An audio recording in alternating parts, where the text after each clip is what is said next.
Yooyaa jennee kabajamtoota hordoftootaa fi daawwattoota Nuubiyaa miidiyaa akkam jirtu qophii teenna soraadha jettuun walitti deemnee jirraati. Qophii teenna soraadhaatiin haalawwan taateewwan eenya kana dhalatan huuraa fi callaa wal jiran sorree adda baanyaatii keessummaa qabannee dhiyaanneerra keessummaan kennadhaa nama beekamaa nama haaraallee mootii Hangaasaa Ibraahim baga nagaan nutti. Baga nagaan nuyitan. Toleme qophii teenna tasora jettuudha jalqabnee jirraati waliin sorra jechuudha. Haalawwan eenya kana torbaan kana deddeemaa jiran mee adda baanyee jechuudha huuraaf callaallee waliin jiranii.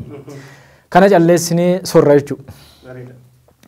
Mee eenya kana akkuma beennu sabni Sidaamaallee jechuudha qabsoo akkuma saba Oromoo geggeessaa ture jechuudha. Cunqursaa akkuma sabaatti cunqurfamee ture jalaa ba'uudhaafi. Egaa badhaadhinnilleen dhiyeenya kana warroonni maqaa balleessanii sirna federaalizimii diigaa badhaadhinni sirna durii deebisuudhaa fi kan hojjetaa jiran jedhanii yeroo maqaa balleessan dhageenyaati. Mee naannoo Sidaamaa dhiyeenya kana baatee wal qabsiistee yaadni kee maal jetta asirratti? Gaaffii bareedduudha. Dhugumatti dubbachuudhaaf Sidaamni naannoo kurneeffaa taatee biyya teenya keessatti uumamu isaaniitiif gammachuutu nu dhagama. Uummata Sidaamaatiinis uummata federaalizimiitti amanu walqixxummaa sabaa sablammii irratti amanu hundaanuu baga gammaddan jechuun barbaada. Kun ammoo badhaadhinaan dhalatte, badhaadhinaan mirkanooyte, badhaadhinaan dhugoomte. Warreen badhaadhinni Itoophiyaa dullatti afaan tokko amantii takkaa saba tokko muumichi ministeeraa fiduu deemaa badhaadhinni fiduu deemaa ja'anii dhara haasawaa turan, dhara lallabaa turan, dhara kanaan ammaas nama baareessaa booyaa boochisaa turan guyyaatti sablatan jechuudha. Guyyaatti xiqqaatan, guyyaa kijibni isaanii uummata biratti itti mul'ate. Osoo badhaadhinni kan Itoophiyaa takkitti barbaadu taate, kan sirna dur deebisuu barbaadu taate, naannoon kurneeffan akka dhuftuuf hin ayyamu turte jechuudha. Hin taasisu turte. Isaan dantaa siyaasaatiif oolfachuudhaaf fayyadamaa akka turanii fi soogni isaanii uummata biratti har'aan tana haguuggii kijibaa fi sablinaa isaan uffachiisee jira jechuudha. Saniifuu warreen hadheeffatanii mootummaa tanarratti keessattuu badhaadhina walqixxummaa federaalizimmaa dhugaa tan naannoon if bulchitu tan mootummaan jiddu galeessaa mootummaa naannoo irratti dhiibbaan gaggeessine kan simaabaluun bira taa'ee hin teessine kan ergamtoonni bira hin jirre naannoon firii taatee if bulchuu irratti akka hojjettu fi dhugoomsuu irratti eega badhaadhinni dhufee raggaate. Har'a uummanni Sidaamaalleen boo'ichi isaanii kan bara dheeraadha. Iyyansi isaanii kan bara dheeraadha. Gidiraan isaanii kan bara dheeraadha. Kan naannoo isaanii if bulchuu barbaaduudha, kajeeluudha fi qabsaa'aa fi turan uummata badhaadhinaatiin, hoggansa badhaadhinaatiin, mootummaa badhaadhinaatiin, ilma abbaa gadaa muumicha ministeeraa Dr. Abiyyii fi jaalawwan isaa kan badhaadhina keessa jiraniin ragga'ee naannoo 10 taatee as ba'uunis dhugumatti kan nama gammachiisu, dhugumatti warra sobaa ture. Warra olola himaa ture san kan sablise kan kijibni isaanii akka uummata bira mul'atu taasise. Tanaafuu uummata akkasiisan waan isaan dubbatan uummanni baraa jira, baraatis deemaa jira. Ammallee taanaan cunqurfamaan tokkolleen biyya tana keessatti cunqurfamee kan jiraanne irratti badhaadhinni hojjechaa jiru. Hundi keenya bilisoomnu, hundi keenya mirgi kabajamu, hundi keenya ija walqixaatiin wallaallu. Badhaadhinni dhugoomata jettutti kan badhaadhinni amanu tana mirkaneessuufis badhaadhinni halkanii guyyaa hojjechaa jira. Uummata Sidaamaa kana osoo fadhiin badhaadhinaa jiraachuu baatte naannoo kurneeffaa taatee dhalachuun tasumaan dhuftu tun beekamaadha. Saniifuu badhaadhinni kan federaalizimii dhugaa walqixxummaa dhugaa naannoon dhugaa akka jiraattu taasisurra carraaqu ta'uu ragaan kanaa olii nafne warra kaaniif ammaas guyyaan Sidaamni ittiin walaboome. Naannummaan isaatti mirkanootti guyyaa qaanyii isaaniiti. Haa ta'u malee warrummaan akkasitti Sidaamni mootummaan badhaadhinaa kun Itoophiyaa dullatti fida je'ee dhaadheessaa ture injifannootu dhufte tana qaanyii malee akka waan ifii fidanitti namni ifiifuu waa godhachuu hin dandeenye namaaf waa godhuu hin danda'u akka waan ifiif Sidaamaa naannummaa tana mirkaneessanitti hogguu injifannoo badhaadhinni uummata Sidaamaatiif kanne tana naannoo taanii akka itti isaan bulchaniif hayyameef tana akka waan isaan taasisanitti injifannoo butachuudhaatti warri beekamu warri humaan hojjenne ammoo waan hojjetame naa hojjechiise jee maqaa ittiin daldalu hojjechuu barbaadu isaanii butatee akka injifannoo isaaniitti lakkaa'achuudhaaf tattaafatu argaa jirra jechuudha. Uummanni illee argaa jira jechuudha. Namni ifiifuu waa godhachuu hin dandeenye akka nama tokkotti lakkaa'amu kan waan takka harkaa hin qabne kan muree murteessuu hin dandeenye kan ifiifuu roorroon irra deemu jira jee booyatu namaa fi uummataa fi naannoo anayyamsiise jee gisee injifannoo butuu deemu qaanjiidha jechuudha. Kanaafuu warri kanaatis ni jira uummanni immoo kanaas harkaatuma jira baraatis jira injifannoodha badhaadhinaaf tun injifannoo guddoodha uummata Sidaamaatiif gammachuudha. Akkanumatti illee uummanni keenya kasabaa sablammiitis uummanni Oromootis badhaadhinni abbaa federaalizimii dhugaa abbaa walqixxummaa dhugaa abbaa sabdansummaadha abbaa nama hunda ija walqixaatiin laalee biyya tana badhaadhina geessuuf hojjechaa jiru ta'uu fi eenyu roorrifamee badhaadhinni roorroo keessatti eenyu kan dhiisne kan qabsaa'u jiru ta'u kan irra mirkaneeffanne dhugaan bubbultee mul'atti gaa'e akkanatti Sidaamni naannoo kurneeffaa ta'uun gammachuu guddaadha kun ammas injifannoo guddaadha badhaadhinaaf. Mee akkuma tunuu jettee yeroo bara badhaadhinaa kana yeroo sirni federaalizimii daraanuu guddataa jiru daraanuu babanqaanaa jiru kanatti akka waan sirni durii kaan deebisuu badhaadhini godhanii ololaa jiran kun akkuma naannoon kun anaffaa naannoo Sidaamaa taatee ba'uun kunu qaanessuudha fashaleessuudha atinuu ibsite kana namoonni immoo injifannoo isaanii butatanillee jedhanii jette namoonni akka nama dhuunfaatti injifannoo federaalizimii dhugaa gama badhaadhinaatiin dhufte kana butatanii akka ofii godhanee fakkeessan kun maa akkas fakkeessan mee maaliif sitti fakkaata? Maqaa jaalatu isaan kun hin hojjetan waan hojjetamte immoo yookiin busheessan yookiin waan hojjetamte gaarii teenyaa nuutu hojjechiisa jechuudhaan sabaa sablammii bira gaarii fakkeessuu fi abbaa irree qabu abbaa dandeettii waa murteessuu danda'u godhuudhaaf barbaachisa if mul'isuu barbaadan dhugaa dubbachuudhaaf warra Itoophiyaa dullattiidha mootummaan badhaadhinaatuun fiduu deema laalme naannoo saglanuu walicha fallaqeeti Itoophiyaa takkitti dur deebisuu deemaa osoo ja'anii uummata Oromootii fi uummata Itoophiyaa kana hundarra kijibaniiti naannoon saglan akkuma jirtutti naannoon kurneeffaa ammoo cunqurfamnoonni Sidaamaa naannoo akka ta'aniif mootummaantu mirkaneessuun kijibni isaanii kadantaa siyaasaatiif oolfachuu yaa'an ta'uu harragaa namaa baasu. Namni mana ifii isaatiifuu ni rakkadhe jee booyu namni ifii isaatiifuu waa godhachuu hin dandeenye rakkadhe muddame cinqadhe jee booyee nama boochisu kan ifii isaatiifuu waayoo isaa godhame kajeelu biyyaa fi uummataaf mirga dimokiraasii naannoo ta'uu argamsiisuu hin danda'an. Uffata naannoo sanii uffatanii akka nama injifannoo tana injifachiiseetti gadi ba'anii dhiichisuu ni malan.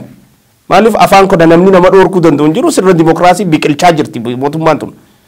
Sirna dimokiraasii kan biqilchaa jiru kana keessatti mirgi namuu waan fedhe dubbachuudhaan kabajamaa jira. Kanaafuu abbaan fedhe gabbee anaatu waan kana godhe jee ifitti dhaadheessee maqaa ittiin dallaallachuudhaaf hojjechuun ni jirti ni mul'attis. Dhugaan jirtu immoo akkasii miti. Heeraa jira, seeraa jira, adeemsaa jira. Badhaadhinni adeemsaan seeraa fi heeraan cunqurfamnoonni uummanni Sidaamaa naannoo ta'ee ifiiniif bulchuu irratti hayyameefiti mirkaneessee fi raawwachiisee naannoo ta'anii jira. Kana ka godhe ilma abbaa gadaa muumicha ministeerarraa badhaadhina. Namni biraa tokko ka godhuu danda'u hin jiru jechuudha. Injifannoo tana ta'ee godhuu warri butachuu barbaadu arrallee silaa qaanfachuudha malan. Silaa baaraguudha malan. Silaa dhokachuudha maaliif naannoo saglan takka deebisa abiyyi jedhanii osoo eeganii takurneeffaa ogunni fide muumichi ministeeraa nu sablisee badhaadhinni nu sablisee Jaanii silaa baaraganii cahuudhaatu irraa eegama turte. Dhokachuutu irraa eegama. Akkasuma wajjin sodaata akka malee gadi bahanii akka nama injifannoo tana fidanii godhuun bolola isaan waan namni hojjete maqaatti fudhachuu deema. Duris akkanumaa beeka jarri kun hin hojjetan. Wahuma namni dalaguuni tafii fakkeeffatanii wahuma namni hojjetuun tafii fakkeeffatanii if dhaadha isaa maqaa tuullachaa as gaan. Arrammoo uummanni jalaa harkaa jalaa cabaa lafa qabatanii jiran. Duraan if tuulanii bar samii tana bira dhaqanii jiran. Wahuma namni dalageeni ta'ifi dalaganii ni miti. Amma immoo uummanni maqaa isaa harkaa jiruuf jalaa diigamaa lafa qabatanii jiranii jechuudha. Haruun dhaqanii ololli kanaa fuulduraas jiraachuu danda'a. Ammoo biyya takka keessatti heeraa fi seeraa jira, adeemsaa jira. Mootummaan badhaadhinaa har'allee tan naannoo hundi akka jiraattu taasistu, ta dimokiraasiin akkaanii fi babal'attu taasistu, ta mirgi walqixxummaa akka mirkanaa'u taasistu, tan federaalummaa dhugaa takka biyyoota qaroomanii san qabaannee akka jiraannu taasistu malee tan mootummaa dullatti deebisuun teenye. Tan naannoo saglan walitti cunfitee takka gootee sirna dabre deebisuu hin deemne ta'u ragaan kanaa olii nafne warri akkasitti sobaa turee fi ololaa ture guyyaatti sablatanii tajaajiltuun qaba ammallee. Kana dura yeroo bara wayyaanee sana jechuudha. Oromiyaa keessallee ta'ee egaa biyyi tun bal'oodha, Oromiyaan bal'oodha. Piroojeektoonni garaagaraa tajaajilli misooma hawaasaa garaagaraa jalqabamanii kan jidduun hafanii kan jidduu dhaabatanii kan saamamanii hedduu turan Oromiyaa keessa jechuudha. Amma yeroo ammaa kana keessa dhiyeenya kana torbaan darbitee torbaan kana keessatti piroojeektiiwwan garaagaraa manneen barnootaa, hospitaalonni, tajaajilli fayyaa waan garaagaraatti eebbifamaa jira jechuudha. Iddoo garaagaraatti godinaalee Oromiyaa garaagaraa keessa. Kunimee badhaadhinni dhugumatti fuulleffannaa isaa akkuma kaayonsaa badhaadhuu qananuu jedhu kana badhaadhinni gara badhaadhinaatti deemaa jira maal fakkaatame yaadni kee asirratti maal warrootni egaa gara biraatti iyyanillee jiranii kan jeeqanullee jiranii badhaadhinni immoo badhaadhinatti badhaadhutti misoomatti fuula galfateeraati kanarra yaadni kee maa ibsita? Dhugaadha. Piroojeektiilee kumaatamaan lakkaa'aman buleeyyiidhaa fi haaraa kan ta'aniitu torbaan kana guutuu Oromiyaa keessatti qondaallan badhaadhinaatiin qondaallan ilmaan Oromootiin warra sabaaf adooddii qabaniin eebbifamaa jira ummataaf. Piroojeektiilee haaraa itti dachaana. Piroojeektiilee buleeyyii irraa hin kaasuu barbaada. Piroojeektii buleeyyii tajannuun tun piroojeektii bara 27 kana keessa mootummaa wayyaaneedhaa dhagaa bu'uuraa kaayuudhaan ittiin ummata dallaalaa turte tattiin ammoo eegalanii maallaqa itti fudhachaa turanii fi akka isin hin xumuramne irratti tursiisaa turanii. Kanneen piroojeektii buleeyyii jennaan. Dhagaa bu'uuraa kaayisee wayyaaneen piroojeektiidhaaf bajata baaste bajata san isaanii irraan godhaa akka xumuramuun barbaadanii bararraa baratti lakkaawwachaa amma 27 guutuu piroojeektiilee bubbulaa as gaane. Piroojeektiilee buleeyyiileen kun badhaadhinni eega aangoo qabate booda piroojeektiilee buleeyyii isaan irra ta'anii maallaqa piroojeektiitiin nyaachaa turan tana akka xumuran taasisuu irratti dhugoomsee jira jechuudha. Sila arra badhaadhinni biyya tana jijjiirama badhaadhinaa kun dhufuu baatte arrallee piroojeektoonni eebbifaman kun ni jiraatan jedhee yaadu. Piroojeektiilee turan kana hundaa fi dabalataan piroojeektiilee haaraa bara lameen badhaadhinni dhalate kana keessatti bara lameen jijjiiramni ilmi abbaa gadaa masaraa qabate kana keessatti hojjetaman hundaa guutuu Oromiyaa keessatti Jimmarraa Wallaggatti Harargeetti Shawaatti Shaashamanneetti Illuu Abbaa Booraatti naannolee biraa kana kan maqaan kaasiin godinoota biraa kan maqaan kaasiin hunda keessatti eebbifamaa jiran jechuudha. Hospitaalli dirreen xayyaaraa bishaan kolleejjiin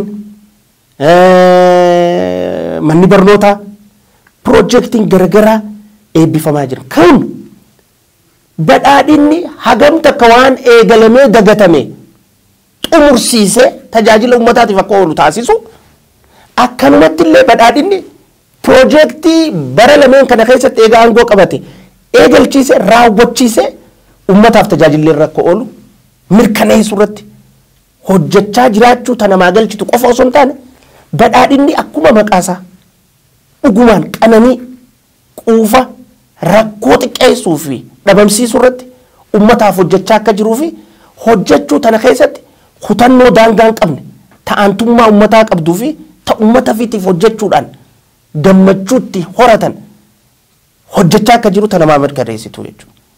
Torbaan piroojeektii kan bifa qindeeyyaawaa ta'ee fi bifa nama gammachiisuuf hawwatuun naannolee garaagaraa keessatti uummanni yaada isaa kennachaa jira. Godinoota garaagaraa keessatti warra boo'ee yaada kennachuuf jiru jira jechuudha.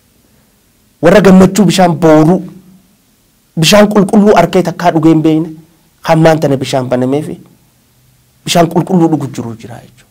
Warra hospitaalli isaan biratti rakkoo ta'e ulfa haadha cinimmuu qabdu haakima guddatti riifar godhuudhaan rakkachaa turan hospitaalli qayyaa isaaniitti teekinooloojii meeshaatii wajjin akka banamuuf taasise rakkoon san gandumatti qeetti akka furamtu taasisu irratti badhaadhinni walqixxummaa sabaa sablammii qofa osoo hin ta'in walqixxummaan tajaajilaa magaalaatii fi baadiyyaalleen akka jiraattu. Fayyadama uummanni baadiyyaa magaalaa qabu uummanni baadiyyaa keenya kan jirulleen akka argatu taasisu irratti waan garaagaraa sadarkaa kolleejjii irraa osoo nafne jaaranii eebbisaa jiranii guyyaa guddaadha. Hojiilee gurguddaatu hojjetame. Turragaadhaa jechuun badhaadhinni milkiidhaaf, badhaadhinni guddinaaf, badhaadhinni jijjiiramaaf, badhaadhinni tajaajilaaf, badhaadhinni rakkoo dhabamsiisuudhaaf hojjechaa akka jiru kan ta'u ragaadhaa jechuudha. Ammallee tanaa hojii wal qabate warri haraaraa boo'ee boochisuu qabu. Warri haraaraa waan bareedde fokkisuu beeku. Warri waan tolaa waan badduudha jee iyyee iyyisiisuudhaatti muuxannoo qabu isaanii piroojeektiilee eebbifaman kana xiqqeessuudhaaf tattaafatan gartaa jechuudha. Tun piroojeektii hospitaala ummataaf jaaramte xiqqeessuu jechuun ummata naannoo sanii xiqqeessuu jechuudha. Karaa ummataaf tolfame xiqqeessuu jechuun ummata naannoo sanii xiqqeessuu jechuudha. Bishaan ummataa tolfame xiqqeessuu jechuun ummata naannoo sanii xiqqeessuu jechuudha. Warra arrallee piroojeektii ummataa keenyaaf ummata Oromootiif sabaa sablammii Oromoo wajjin biyya tana keessa jiraattuuf guutuu Oromiyaa keessa tolfamee eebbifamaa jiru tanatti qoosaa jiru jira jechuudha. Ummata qoosaa jiran malee piroojeektiidhaa miti. Piroojeektiin san tajaajila ummataatiif oola. Ummata akkanaati gaafa ummata kana bulchinaaf silaa hamilu silaa yaadu. Tanaa wajji wal qabatee reefu haasawa Sidaamaa keessatti gocha Sidaamaa san warra Sidaamni naannoo Kurneeffaa ta'u saammatee fudhachuudhaan amalatti taate hospitaala ijaarame kana fudhatanii keenyaa nutu ijaare jechuun amalatti ta'uu hin danda'an. Hin danda'an. Maqaan dandeenyeef ni busheessu tana. Maaliif bajeta kamiin ijaartee dhufa? Injiinara kamiin kannitee dhufa? Haala kamiin ijaartee dhufa? Mee waan itti baastee ijaarte as kanniitu dhufa jechuudha. Karaa ijaarame nutu ijaaree jechuun hin danda'an. Kolleejjii ijaaramte nu ijaaree jechuun hin danda'an. Amatuma lameen kana keessa waan uummataa hojjetame kana nutu hojjete jechuun warri hin dandeenye. Fi akkas dubbii Sidaamaa sanii saammachuu warri hin dandeenye as deebi'ee maal godhan jechuudha. Waan piroojeektii uummataaf tajaajilaaf ooluu barbaachise kana isaanii busheessuudhaaf tattaafatu gartaa jechuudha. Kun qoora qalbii diinummaadhaa qabaachuudha. Tajaajila uummataa jaalachuu jibburraa'e. Uummanni keenya gadadoo booyuu qofaan amataa gadaa wahumaan dhabee namni keenya akka himachaa oolu isaanis uummata keenyaa waa dhabe jedhanii tanaan naggada ooffachuu maqaa barbaadaniif. Nama keenya waan inni dhabu waan inni ni rakkadhe jiru irraa irrisaa deemuun isaaniif gabayaan isaanii irraa cufamaa deemuudha. Rakkoo namni keenya akka irraa dhumattu barbaada badhaadhinni. Namni keenya waan himachaa oolu tana akka dhaabee tajaajila harkatu barbaada. Waan haaraa himatu malee waan dullatti kan himanni barbaadu badhaadhinni. Tanaaf gaafiilee dullatti uummata keenyaaf tajaajilaaf mootummaan tun deddeebisaa jirtu uummata kanaaf hadooddii laalaatti taatee jirti jechuudha. Maaliif isaan laaleessiti gabaya dhaban. Uummanni keenya akkuma boo'ee waa himachaa ooluu barbaadan jechuudha isaan naggada isaaniitiif. Badhaadhinni immoo uummanni keenya akka imimmaan isaa qooree hospitaala sarkatan. Akka uummanni keenya karaan tolee fi kararra turgufachuun irraa dhaabbattu. Ispaaltiin isaanii seenu. Akka ijoolleen teenya gandayyuu keessa kolleejjiin isaanii dhaabbattee barattu taasisuu irratti hojjeta. Tun bifa sanii ilaaluun barbaachisaadha. Piroojeektiileen kumni tokko kan kuma tokko ol lakkaawaman buleeyyiidhaa fi hariinilleen bifa kanaan eebbifamaa jiran eebbifamuunis itti fufa rakkoon uummata keenyaa hiikuunis itti fufa badhaadhinni rakkoo uummata keenyaa hiikuu irratti fuulleeffatee halkanii guyyaa hojjechuurraa if boodan jiru. Dhiyeenna kana siidaan Haaji Adam Saaddoo godina Baalee magaala Gobbaa keessatti ijaaramee xumuramee jira. Siidaa kana eegaa mootummaan badhaadhinaallee seenaa Oromoo kanaa seenaa goototaa qabsoo Oromoo kanaa babal'isee mul'isaa jira. Qabatamaan jechuudha. Ololaanii miti. Namoonni immoo faallaa kana seenaa Oromoo badhaadhinni seenaa Oromoo dhoksaa jira, sirna durii deebisaa jira jedhan. Akka waan mootummaan kun sirna durii deebisuutti iyyanee nama bu'anii nama boochisuu barbaadanii garuu siiduma mootummaan kun hojjate siidaa jechuun ka seenaa gootota Oromoo seenaa Oromoo babal'isuudha. Siiduma mootummaan kun hojjate jala taa'aniiti yeroo bu'aa argita. Kan akkamitti ibsitame? Duraan dursee uummata keenya ka Oromoo hundaanuu siidaan gootota keenyaa lafa hundatti sadarkaadhaan ijaaramuuf taa'aasi siidaa Haaji Adam Saaddoo Gobbatti ijaaramee eebbifame kanaan baga nu gammachiise jechuun barbaada. Siidaan kun siidaa goota keenyaati. Goota keenya nafxanyootaa wajjin falmaa ture.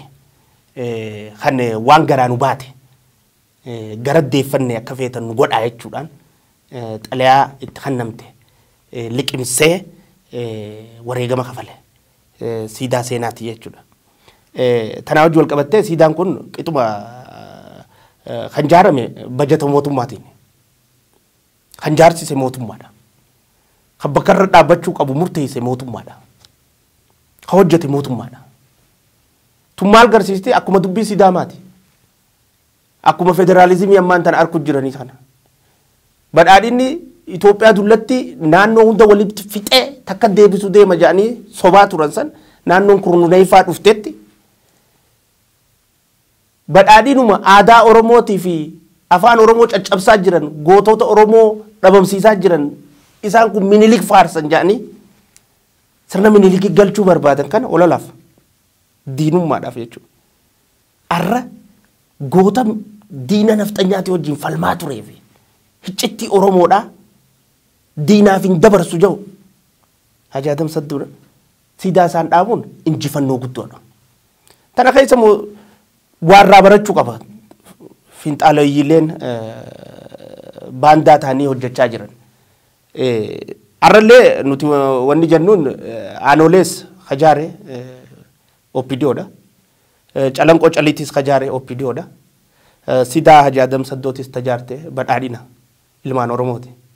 Akkuma aanolee bira dhaqanii suuraa ka'anitti ammaas dhaqanii Haaji Adam Saaddoo birattis siidaa isaa jalatti suuraa haa ka'ani. Silattuu isaan goota tokkoof siidaa ijaaruu hin fadhani yoo maallaqaa ni qabani ijaaruu ni danda'ani. Waan ijaaramu immoo akka waan isaan ijaarsisaniitti fi goosisaniitti injifannoo butuudhaaf tattaafachuudhaaf ni yaadani. Haaji Adam Saaddoo tan ammoo akka injifannootti fudhachuudhaaf yaalii isaan godhan uummanni ni beeka. Kan ijaare, kan bajeta irra baase, kan eebbisiise, kan maal godhe qubaa'uun qaban. Saniifuu uummata Oromootiin baga gammadanii jechuu barbaada. Gootonni keenya bakka iyyuutti siidaan isaanii dhaabbata. Tuwwanni namaa mirkaneessitu mootummaan tun mootummaa qabsaa'ota Oromoodhaa seenaa isaa hin balleessine. Qabsaa'ota Oromoodhaa seenaa isaanii hin dhokaysine. Qabsaa'ota Oromoodhaa siidaa isaanii dhaabuudhaaf ijaaruudhaaf teessu ta'uu ijji halaalawaa agartu ni gartii. Mee asirratti waa tokko uummataa fi wal bira qabne jechuudha. Haaji Adam Saaddoo Oromoo Baaleerraa gara Maccaa Tuulamaa kana yeroo dhufan jidduu kanatti harka diinaa bu'aniiti xalaa qabanii xalaa kana mana fincaanii akka fincaan isaan qabetti seenanii xalaa nyaatanii ka garaan baate garaan nu deebite waan barbaadan nu godha jedhanii seenaa akkasiitiin gootummaa isaa horatan. Yeroo addaa kana ammoo diinni Oromoo kan akka wayyaanee asii kufee baqatee caccabee darsa isaa guuratee meeqilee galee jira.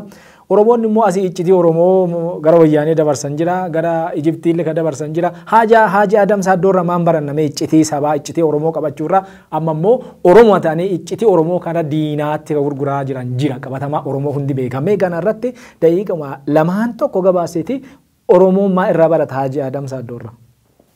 Oromoo qofaa miti baandaaleen ergamtoonni wayyaanedha ergamtoonni Gibs Masri dubbattoonni mirga TPLF warri arraan tana Geetaachoo Asaffaas deebisuudhaaf qabsoo godhaa jiran kun warri laal qabsoon Oromootu bakka lama jirti garee TPLF ariitee fi garee TPLF as deebisuu barbaaddu Jawaar Mohaammed faan garee TPLF as deebisuu barbaaddu keessa jiran warra kanaatiif siidaan kun jaarrachuun hiccitti Oromoodhaa diinaaf hin gurguridha dantaa Oromoodhaa diinaaf hin gurgurina dantaa Oromoo hasaarsiisuutiif diina cinaan dhaabbatina ergaan isiin qabdu tana yoo warra qalbii qabu taate yoo warra siidaan kun dhaamsi siidaan kun jaarrachuudha maali siida amma manni kalaalu siidaa Hajji Adam Saddoodhaa dhaabbachuu qofa laala nuti san qofa laallu siidaan Hajji Adam Saddoodhaa dura dhaabbachuuti wanti kunu ergaa yeroo tana keessatti dhaamsi isiin qabdu maali hiccitti Oromoodhaa tagaraa isin baate gara deeffadhaa malee diina bira geessitanii gurgurattanii maallaqaa jecha asii Maqalee dhayxanii asii Gibsi dhayxanii lafa jala jijjiirama dhiiga qeerootiin dhufe kana cabsuudhaaf hongeessuudhaaf jecha hin hojjetinaa jaamsa jettu dabarsa gorsa kana ni fudhatan jennee irraa abdanna ummanni Oromooleen ija tanaan ummata kana akka laaluu fi yoo isaan gorsa irraa fudhachuu baatan ummanni akka isaan beeku fi ummata kana hordofu biladumaan dhaamuu fi barbaada. Gaaffii xumuraa jechuudha daqiiqaa sadii keessan naa deebistaa yeroon keenya xumuramee jiraati. Gaaffii itti aanu kan waa'ee hidha haaromsa laga Abbayyaati. Akkuma beeknu hidha haaromsa laga Abbayyaa dhimma biyyaati dhimma hiyyummaa keessaa ba'uuti akka badhaadhinaalletti akka biyyaalletti jechuudha. Ammoo warri inti hinaaffaa girrisaa bobbaasu kun harka lafa jalaatiin aduma Ijipti jechuudha dhuftee loltummaallee leenjifattee yookiin eeyyama beeksisa baastee waan deemanii lolanuu fakkaatan. Ammoo girrisaan kun nama isaan bobbaasu qaba. Warri girrisaa bobbaasu kun immoo harka lafa jalaatiin girrisaa bobbaasa akka Ijiptii deeggaran akka karoonni kun hin milkoofne akkuma dura jettee iccitiillee gara san wayyaanee gara Ijiptii baasu gubbaan immoo hidha guunnaa hidhi haa guutamu waan interestii biyyaa yookiin waan kaayoo biyyaa deeggaran fakkaata. Amma warri cuubee qara lamaan nyaatan kana akkamitti ibsita maal jettan? Yaanni bishaan Abbayyaa haa guutamu jedhu yaada eebbifamaadha. Dhimmi Abbaay dhimma birbanummaa biyyaati. Eenyuyyuu caalaan Oromoo laallata. Irra caalaan baadiyyaa tana keessatti qoraaniin nyaata affeeltu ta ifaan qabne ta gadadoo garagara keessa jirtu haadholee Oromooti ilmaan Oromooti mudhii isaanii irraa hiikkataniiti invest godhanii jiran Abbaay kanarratti hidha Abbaay kanarratti boondii garagaraa bitanii dhimma jiraachuu fi jiraachuu dhabuudhaati bishaan kun guutamuu qaba guutamuu qaba nama yaada bishaan guutamuu kana deeggaru hunda jibbaata karraan qabna gara lama dhaabbachuun ammoo hin danda'amu. Afaan Oromootiin dhimmi bishaan Abbaay dhimma Oromootii miti yeroo ammaatti jecha dubbataan wayyaanee katee Jawaar Mohaammed faan baandaa isaatii fi girrisaa isaa wajjin tana dhaadheessaa turanii girrisaa isaa jala ammaas dhokotee Tiwiitara irratti bakka silaa girrisaan isa nagarretti hidhi Abbayyaa kun hidhamuu qaba. Hidha Abbayyaa kana nama dura dhaabbatu diina keenya jecha girrisaa jalaa Tiwiitara irratti dhokota girrisaa irraaf ammoo Feesbuuk irratti nu laallatu jee xawalwaallummaan bakka lama tasuma dalayidu jechuudha. Tasuma. Tanarraa akka qoosatanii fi gara faayidaa uummata tas deebi'an dhaamsa dabarsinaaf jechuudha mallee.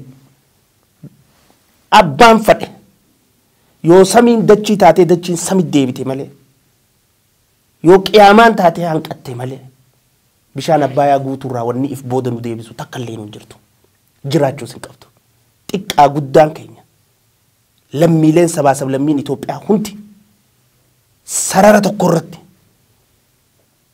hidha Abbayyaa kana dhugoomsuu irrattii fi guutannee tajaajila faayidaa wanni kun qabu irraa uummata keenyaaf akka oolu taasisuu irratti hadheeffatee mootummaan kun hojjetaa jechuudha. Uummanni illeen hadheeffatee cinaa dhaabbataa jechuudha. Eenyuyyuu kanatti irratti if wareeguudhaaf qophiidha jechuudha. Baandaan ammoo Gibsi irraa maallaqa fudhatte diina lama qabna. dhimma Abbayaa kanarratti. Diina alaatii fi diina keessaa qabna. Diinni alaa beekamaadha. Masrii fi shariikoota Masriiti. Gibxii fi shariikoota Gibxiiti. Diinni keessaa immoo wayyaaneedhaa fi ergamtoota wayyaanee ka afaan Oromoo dubbatuuf ergamtoota Ijipti.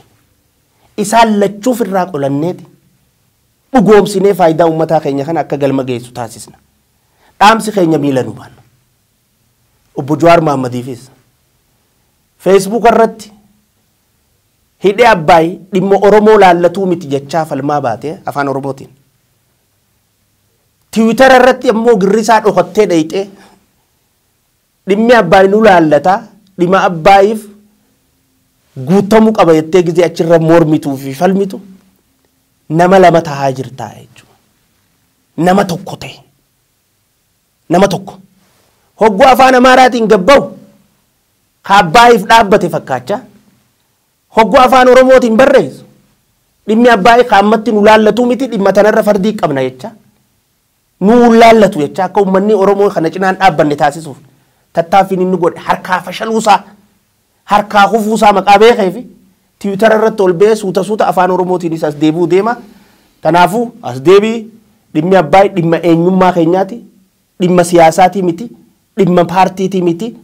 Dhimma sabaatii miti. Dhimma biyyaati. Dhimma dantaa haadholee teenyaa tafaantaan deemanii ta qoraan guuranii jireenya gadadoo keessa jiranii gadadoo san keessaa baasuudhaati. Abbaayii ni guuttanna. Ashaaraa magariisa ni mirkaneessina. Badhaadhina dhugoomsinee biyya badhaatu dhaloota dhuftuuf ta dimokiraatii dabarsuudhaaf ganamaa galgala badhaadhinni akka hojjechuu taa'uu fi hojjechaa jiru milanumaan dubbachuu barbaada. Toleen sa'aatii teenna fixannee jirraati hangaasaa keessummaa teenna teetee qophii teenna tadhaa waliin sorre tana soruu teennaa fi guddaa si galateeffannaa horii bulee yeroo biraan lafa walitti deebinu yookiin akka sagantaa biraatti walitti deebinu addii qannaa horii bulii deebani. Ulfaadhoo atillee nasinnaaf feertee gaafiif deebisanaa hojii godhuu hiyyaaf hedduun sin galatoomfadha. Galatooma. Tole kabajamtoota daawwattootaa fi hordoftoota teennaa qophiin teenna tasora hadhaa jettu callaa huura garagaraa waliin soraatuun tanumaan hobbaate qophii biraatiin yeroo biraatti walitti deebina hanga sittuu badhaadharra nu tura qophii kana qopheessuu Andaaniil Bariisoo Adeerii ture horaa bulaa deemana.